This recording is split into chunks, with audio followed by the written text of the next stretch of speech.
Hey guys, it's Little Man Jose and welcome back to the Treyarch Zombies Marathon. Today I'm going to be reviewing Verrückt. So Nocturne Totem was the first impression for zombies, and it gained so much support to the point where even Treyarch wasn't impressed by how much people enjoyed it. So they decided to do the impossible.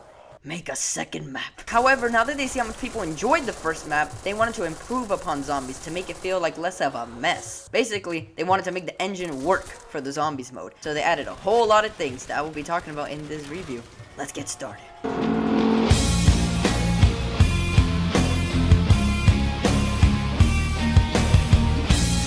Once again, this map has 3 versions, World at War, Black Ops 1, and Black Ops 3. This map is a lot more interesting visually than Nocturne Totem. It is an insane asylum, which just works perfectly with zombies. It has a shit ton more rooms, and these rooms are disgusting brown and rusty. Ugh. With the only room not looking anything like that being the room with the mystery box and the power switch. This power switch also happens to have a hand on it. Oh, okay, that's not creepy at all. And there's this butcher room of sorts that has a very bloody butcher knife. Did the asylum kill some of these people? Or torture them? There's even weird writings on the wall, which I'm guessing is hieroglyphics. Do these mean anything? Are they important? Can you give me any answers, please? This map makes you ask questions like these so you can stay interested in the map's history. I was never asking any questions on Nocturne Totem, so I thoroughly enjoyed this change of pace with the visuals. Also, the power-ups that you pick up don't have a timer anymore. Now it has a sick-ass symbol on the bottom letting you know that you picked it up. And they also introduced something completely new.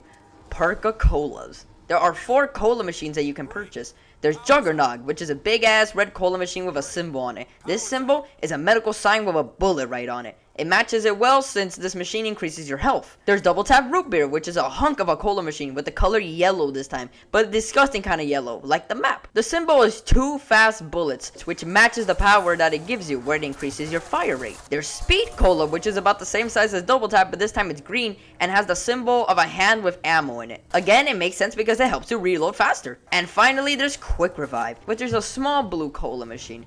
This symbol is somebody coming back from the grave. I love it. All of these are sparking with personality in their looks, which helps a lot in this very creepy and scary ass map. There's even dirty toilets, man. Jesus fuck. The aura of the perk machines is also godlike in a way, so I like them. I really do. It adds even more weirdness to zombie. And the drinking animation is simple but clean.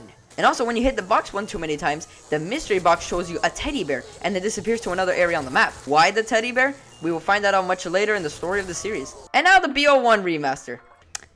It looks terrible. Look at this. It is super watered down compared to the original. I have no idea how to explain it, but the colors of this map are so disgusting. And I don't mean how the original looks disgusting. I mean this one looks actually disgusting. What the fuck is up with the lighting? It looks like they had no idea whether to make it brighter or darker. It just kind of changes in every room to the point where it's just inconsistent. I wish it was better because Nocturne Totem was amazing visually for BO1. BO3 gets a little bit better. The inside looks pretty good. It stays true to the original. The only nitpick I really have is that the outside looks beautiful.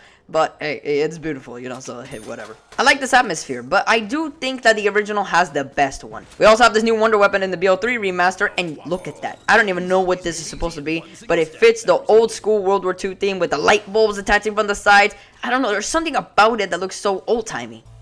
The Waffle. Killing zombies made easy in one single step, batteries included. Overall, World at War did a really nice job setting the atmosphere for the map. It feels like an asylum of sorts, so I feel they did a good job in that department. BO1 sucked in this regard, and BO3 did just fine with me.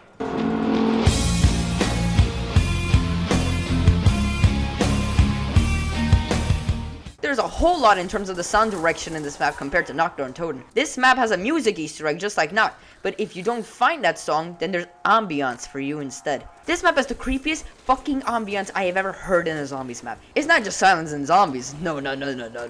There are instances in this map where you can hear people screaming.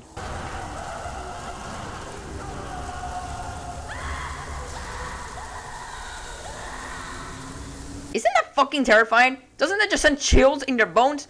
I can't believe that they added this, and I love it because it adds even more horror to the map. The ambiance is subtle, but effective. I'm guessing that the people who are screaming are the patients being tortured by the doctors. But hey, that's just a theory. A game theory! By the way, let's get back to the music Easter egg. If you flush this toilet 3 times, it plays a song which is basically the remix version of the death music from Nocturne Totem.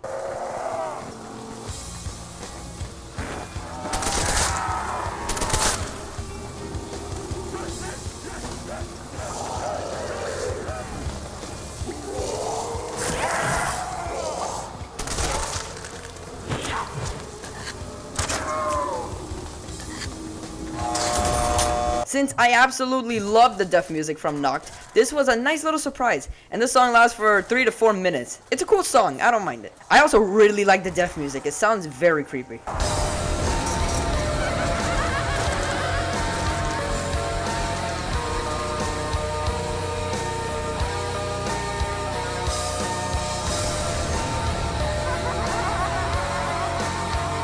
Now let's talk about perks. These machines have their own little jingle when you drink from them or stand next to them for a little while. Juggernog has a beautiful little sound that lets you know that you are safe.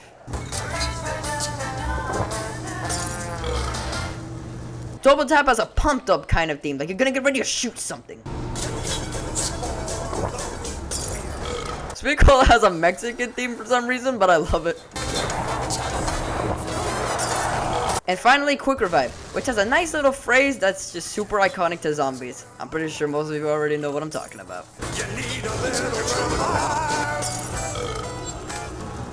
I love all these perk jingles. It gives you something to look forward to when you drink from them. Gives them their own little personality that fits all of them pretty well. And when you hit the box too much, it will move to another location. But it has a creepy little girl laugh while it's happening.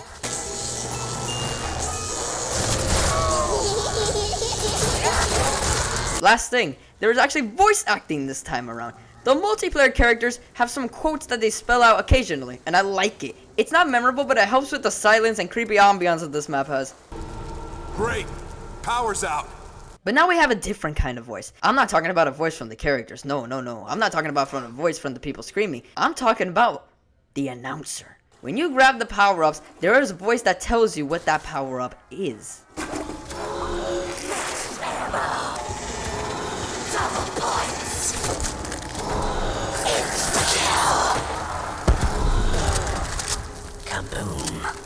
That is awesome and unsettling as fuck at the same time. People for ages were trying to figure out who was saying this. A person? Maybe even a zombie? We didn't know! The only problem I have with the sound design on this map are the remasters. BO1 took out the screams. Why? What the fuck was the point of that? You just took out a key feature of the map. BO1 is just failing, isn't it? And BO3's ambiance is very fucking low to the point where I don't even know if it's in the game, honestly. But overall, sound is perfect on this map and it brings more life into it.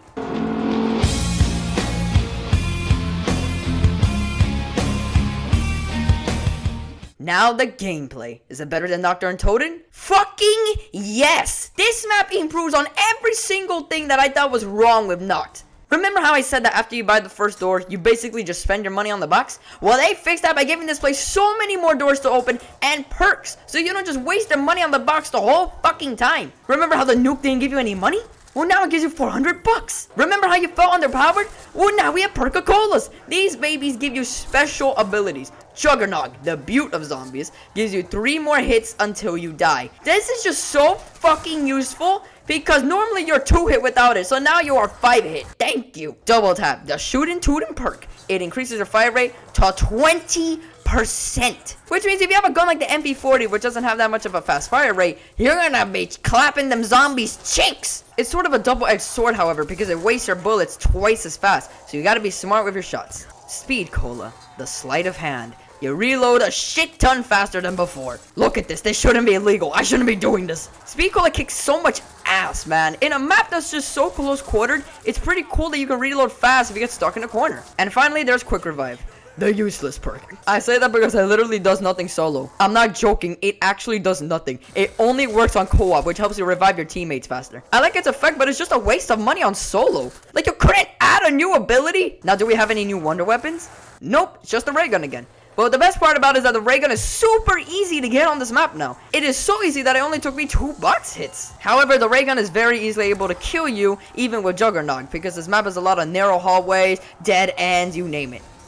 Oh, now I see why you bitches made it easy to get it. Also, when you hit the box too much, it will move to another location on the map. This is cool because it gives you the feeling to search around and explore, but it makes you look at that bitch-ass teddy bear with a hatred. Besides perks in the box, there are traps now. For a total of 1,000 bucks, you can activate a trap that will one-hit any zombie coming near it. I like this because it's basically a strategy to a high round. I was surprised to see how useful it was. However, I wouldn't waste any money for it in a casual game where I'm not going for high rounds. And let's talk about map design real quick. It is a very close quarter map, but with the 24 zombie cap for solo players and the fact that you got traps that can save you, you could possibly get to a high round with enough practice on this map. It has many narrow hallways, yes, but there are also some good training areas, like the spawn room, for example. And speaking of the spawn room, if you're playing with 4 people, you guys will split at spawn. What I mean is, 2 people will be on the left side of the map, and 2 people will be on the right. The only way to get back to each other is if you turn on the power, which is why it says here on the wall that the power will reunite you. I like this concept, and it hasn't been done again until BO4. Black Ops 4, are you serious? Overall, map design is great. It's pretty obvious what you have to do as soon as you start into the map, especially in co-op. You guys want to see something scary as fuck? Sprinters! These are zombies that run significantly faster than the normal ones, even the ones that already sprint. These guys are fucking scarier than any boss zombie I have ever seen. And on this close quarter map, these dudes can give you a challenge. The gameplay of Verrückt is a masterful piece of work for the World at War version. It feels like a true sequel to Knocked. It's the fucking Empire Strikes Back to Knocked Untitled. I love the World at War version, but now let's see if the remasters can make it even better. The BO1 remaster? It's kinda mediocre. With how much I enjoy the World at War version, I was expecting BO1 to be the grand messiah of this map. It made Knocked Untitled worth playing for me, so I thought it would make the original Verrückt even better. I was very wrong. I think it has something to do with how many zombies actually appear in every round. In Knocked Untitled, I feel like they needed more zombies to make the map better. But with Verrückt, I felt like it needed less zombies. The original had a beautiful 24 zombie cap, so it was scary as shit with the fast zombies. But there wasn't a lot of overall zombies, so it didn't make you feel frustrated. BO1 changed this and added a whole lot of zombies until your screen looked like this. Now, I would be alright with this if we had a reliable wonder weapon. They did introduce a new wonder weapon for BO1, and I hate it. The Winter's Howl is one of the worst weapons I have ever had the honor of fucking using. The concept of this gun is to freeze the zombies in the ice cubes, and as the rounds keep going, it slows them down and takes more shots to freeze them. I like the concept. I really do. But look at the ammo. You would expect it to save your fucking life with this shitty ass ammo, and guess what? It doesn't even do that. It barely kills zombies after round 14 to the point where you have to waste nearly the whole magazine. Wasting the whole magazine to kill a horde?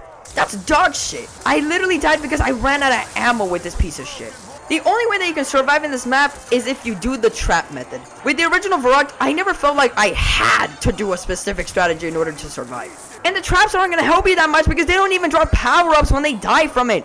The only thing I liked about this version was that quick revive actually worked in solo. Basically, when you get down, it revives you as if someone is reviving you in co-op. It's cool, but you have to buy all your perks again. But overall, pretty good for solo players who want to go for a high round. The only catch is that you can only buy it 3 times before it leaves the map completely.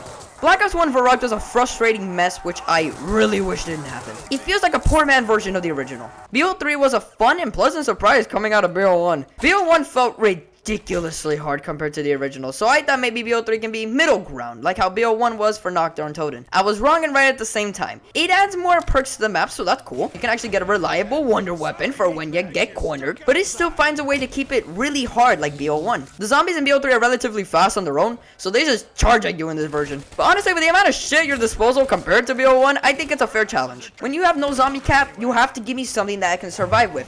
And I think they certainly gave it to you in BO3. BO3 was an overall fun time.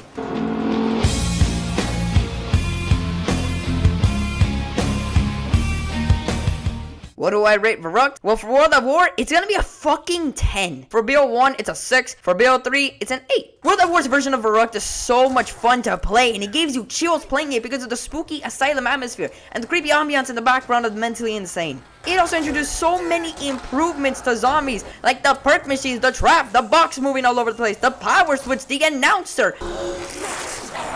You could tell that Treyarch cared about making this map, and they wanted to make it an improvement over Knocked, and I think they did a fantastic job. While Black Ops 1 sucked dick, I don't think that Black Ops 3 did a bad job overall. I don't think that BO3 did a bad job with this map, but I do think that it is more fun to play the BO3 version with friends. Verrückt was a surprisingly good map, and a map that I would love to come back to over and over again. Well, guys, that's the end of this video. If you guys enjoyed, like and subscribe. It was fun coming back to Verrückt and seeing all the changes that I actually made that made zombies better, in my opinion.